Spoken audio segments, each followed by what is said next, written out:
What's up, everybody? This is Mushu here, and welcome to my channel. I know it's been a bit of a second. Welcome. Today's topic is going to be about the crime rate in Botswana. So, in the event that some of you do not know, I'm from Botswana. If you're international, you might not know where Botswana is. Botswana is an African country in southern Africa. We neighbor South Africa. And I start with South Africa because it's one of the most, if not the most common or well-known African countries. So we neighbor South Africa. We are on the north of South Africa. To the west is Namibia. To the north we have Zimbabwe and Zambia. And to our east we have Mozambique. So yeah, we are kind of like the center in southern Africa. Other than that, for those of you who don't know, Botswana has been a country. By the way, as an aside, the reason I'm wearing these heavy things is because it's winter here. Even though, honestly speaking, this is overkill, it's not really that cold. It gets cold in the morning and in the evening, but it's not really hot right now. I mean, cold. I just like the look. Getting back to it, the reason I'm making this video is because my sister put on her WhatsApp status a video showing robbers going after a car. So it seemed what was happening is, apparently it's a woman, but I don't know because you can't tell in the video. It seems like a person, can't tell male or female, was likely going home after work because there's a timestamp on the video. They were going home after work, and as they were arriving at the gate, a car came very fast, and the guys came out of the car and seemed to want to attack the person. Now, if this was a once-off thing, that would be fine. I wouldn't really be making this video. Unfortunately, this is now a common occurrence in our country. So Botswana is one of the countries that has been generally an exception in contrast with other African nations. If you look at our flag, you will notice that our flag doesn't have the color red. In many African countries, they have the color red because they had to fight for their independence. So red for them symbolizes the shedding of blood for their independence. We, however, didn't have to fight for our independence with bloodshed. In fact, we were a protectorate and we were not colonized. We and Lesotho. So even from the beginning, our nation has generally been a peaceful nation. My mother speaks of a time when people could sleep outside.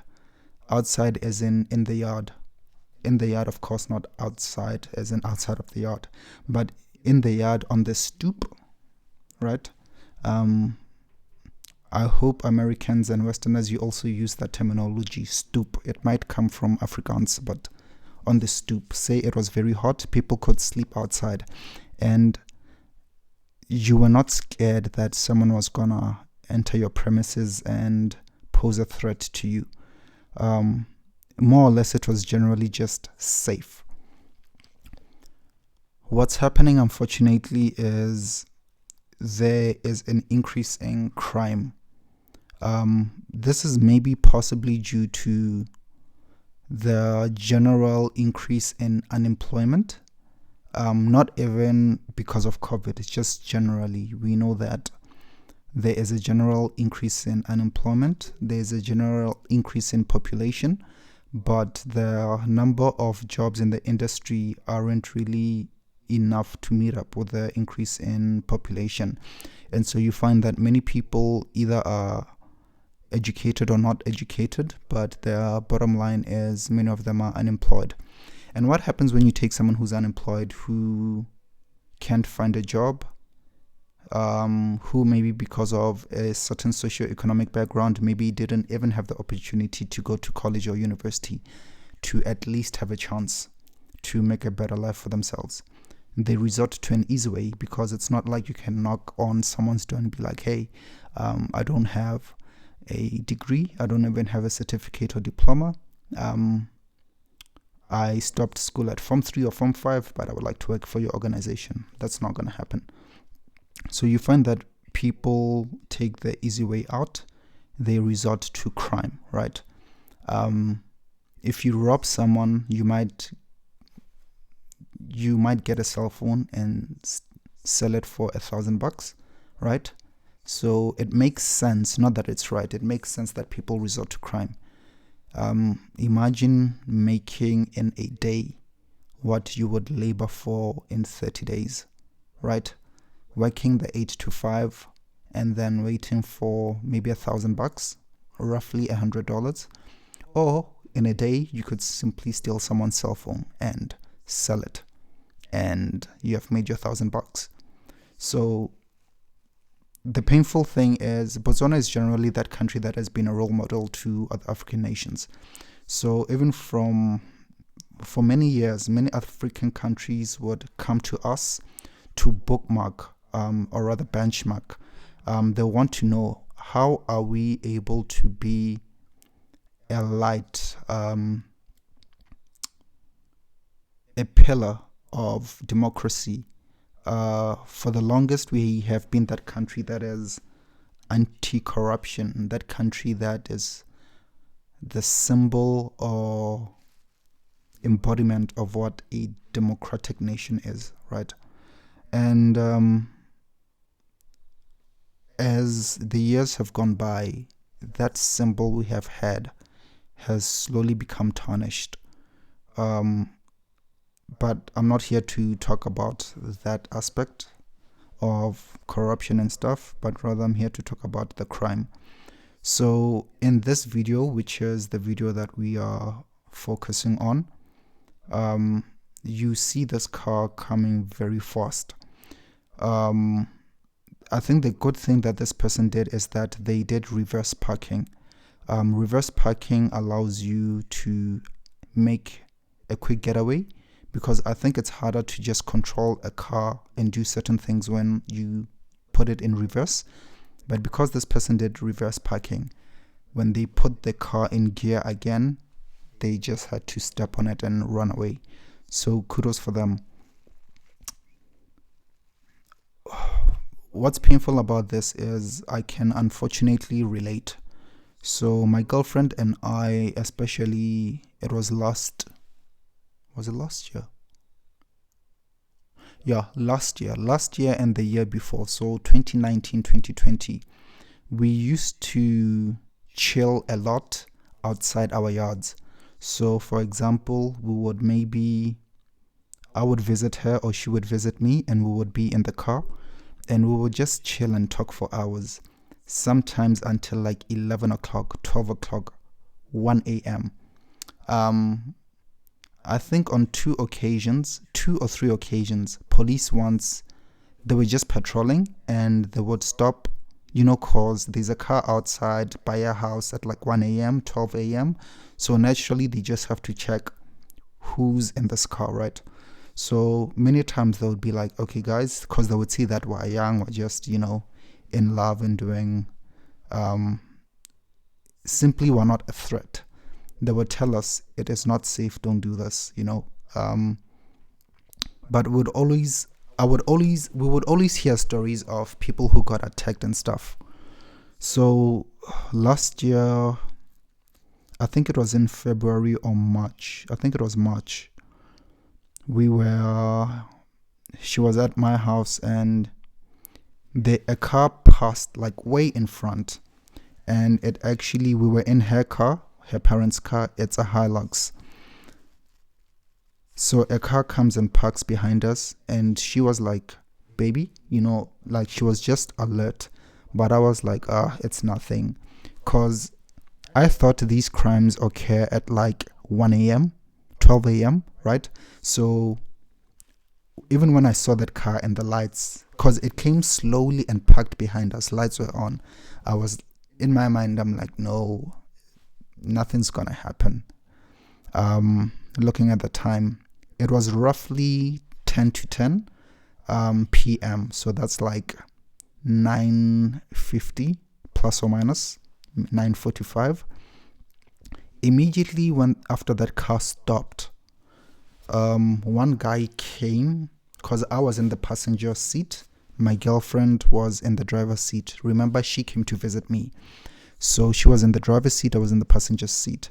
Immediately after that car stopped, I immediately saw someone running. He was already by my window, the passenger window, and it looked like he threw something. Later, I saw that he was holding a wheel spanner. So you know that wheel spanner that's like this and curved? Not the one that's four-way, but the one that's curved.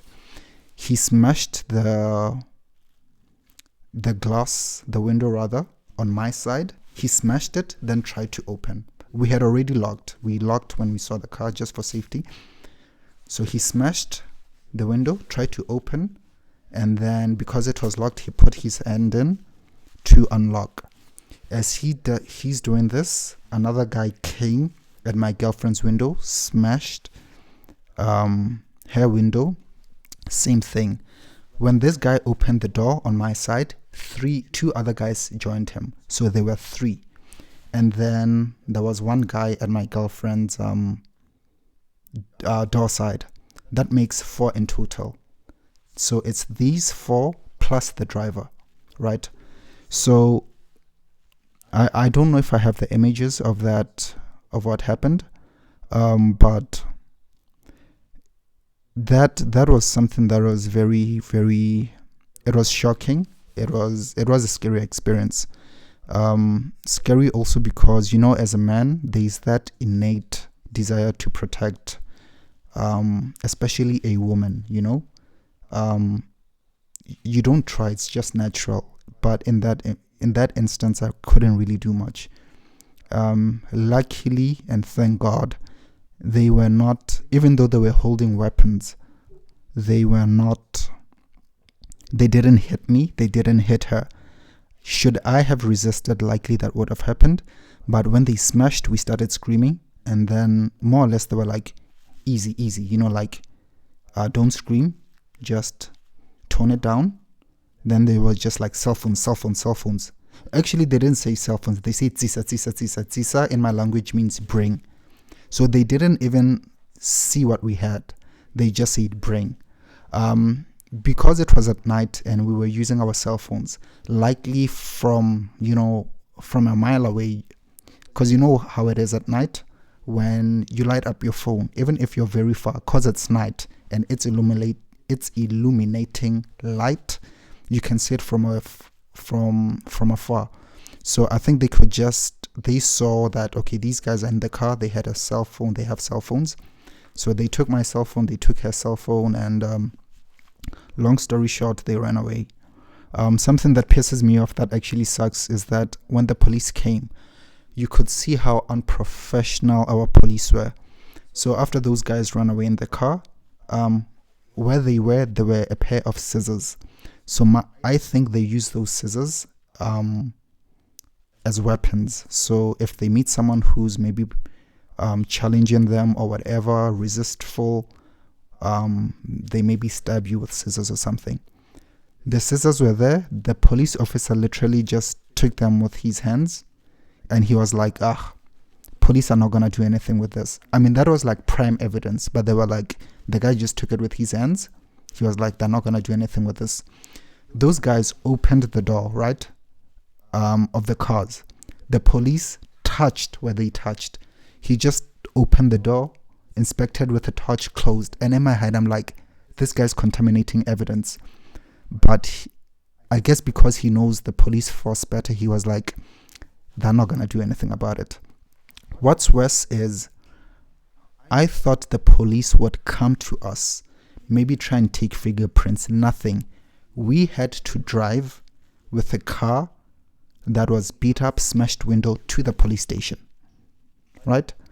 Imagine a crime scene, and instead of leaving everything intact so that police could better get evidence, we contaminated to go to the police because they cannot come.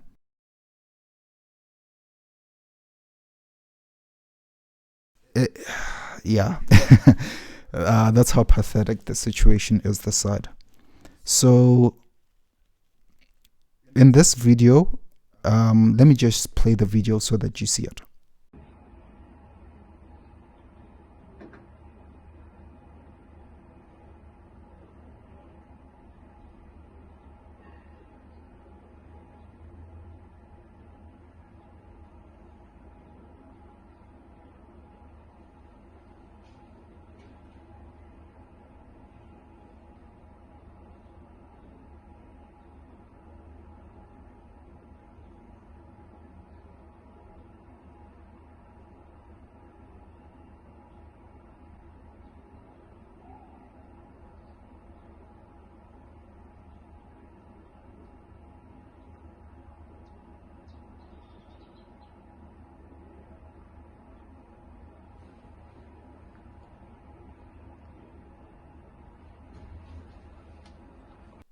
So yeah, as you saw the video, that's what happened. And the thing is, there were certain criminals that were, like, when this happened, that were wanted. And I'm not sure if the guys who attacked us are those guys. I'm really not sure. The thing also about the crime in my country is that there's a certain car called a Honda Fit. So many of these criminals use this car. There has been an influx of cheap Japanese cars in our country. So people who couldn't afford cars, maybe because of a certain socio-economic background, now afford cars. And unfortunately, the car they resort to, the car they use, is a Honda Fit.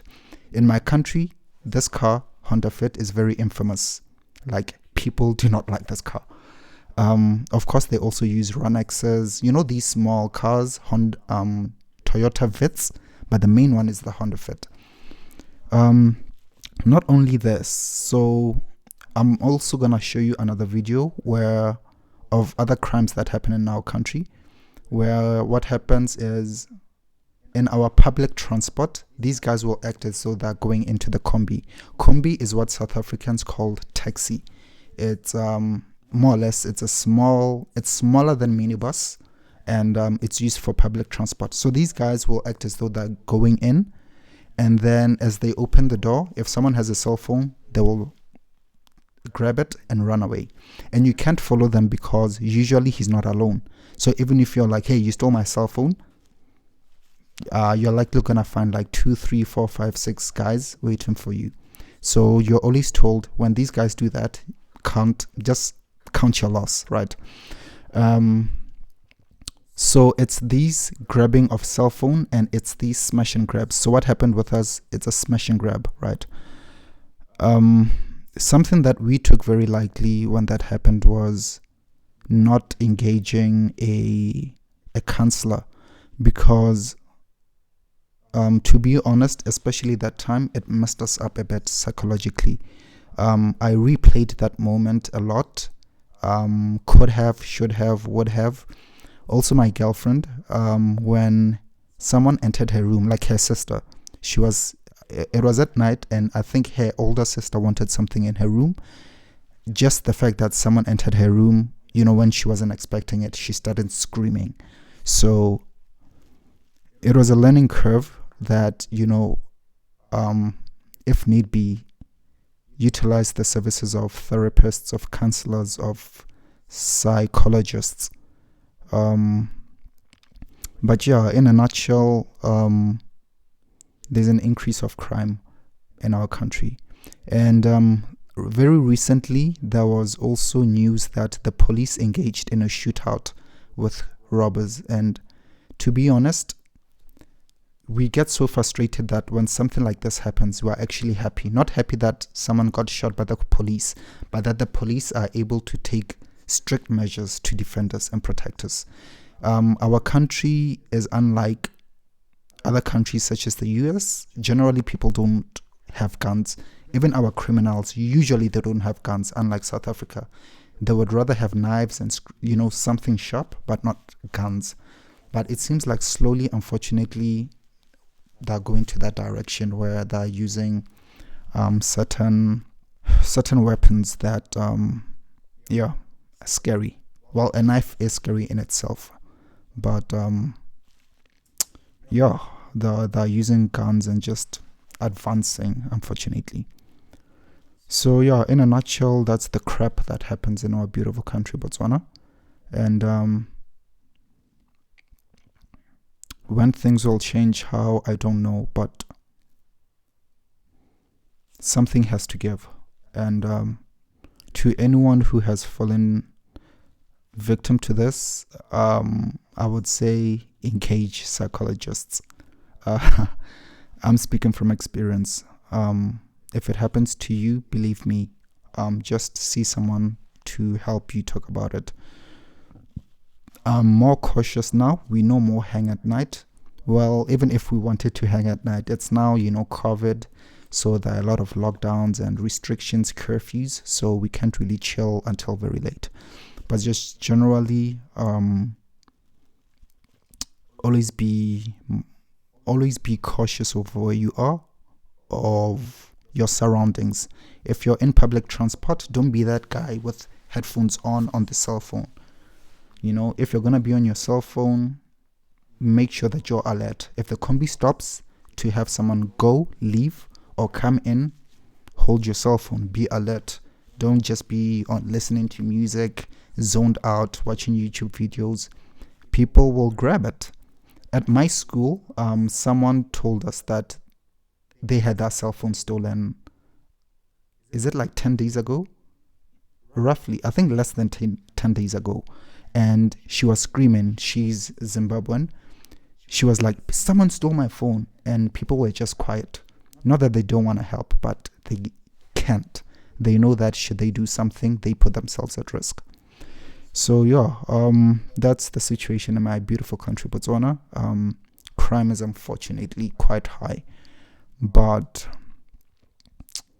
there is always hope. What's the situation in your country? Put it down in the comments. Has there been a general increase in crime? Are you guys happy with what your police are doing? Because what sucks here is when people catch you, they resort to mob violence, or rather mob justice. And because people are so frustrated, you don't want to be that guy who's caught. Like if they catch you having committed such a crime, you would actually wish the police come to you and grab you and throw you in that car, because the public is fed up, and if they catch you, they're gonna hit you and make an example out of you. So that's the situation in my country. Thanks a lot for watching, guys. Suzumoshi here, and Suzumoshi out. Once again, comment section, tell me what's happening in your country. I'm not gonna tell people to subscribe into my channel, because I feel if you wanna be a part of this, you'll automatically do it. Like this video, dislike it if you feel it sucked.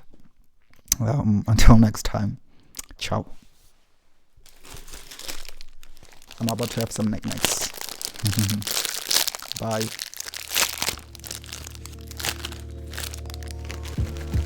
They always miss you in the aftermath. That ain't my issue, here's a tissue, you gon' handle that. Cause first they kiss you, then dismiss you like a farewell. Then wonder why you waving hands and leaving land to set sail. I'm like an email, I don't take long to get the message. Never been one for guessing, answer before the question, like Jeopardy. But if you testing for my sanity, I'ma leave like MJB, not gon' shed a tear. I'm a queen, what you mean why I ain't called back? What you mean why I give you slack? Understand, I got time on my hands that I can't get back. So I'm not gon' waste it on a man that's whack. My name ain't side chick, my name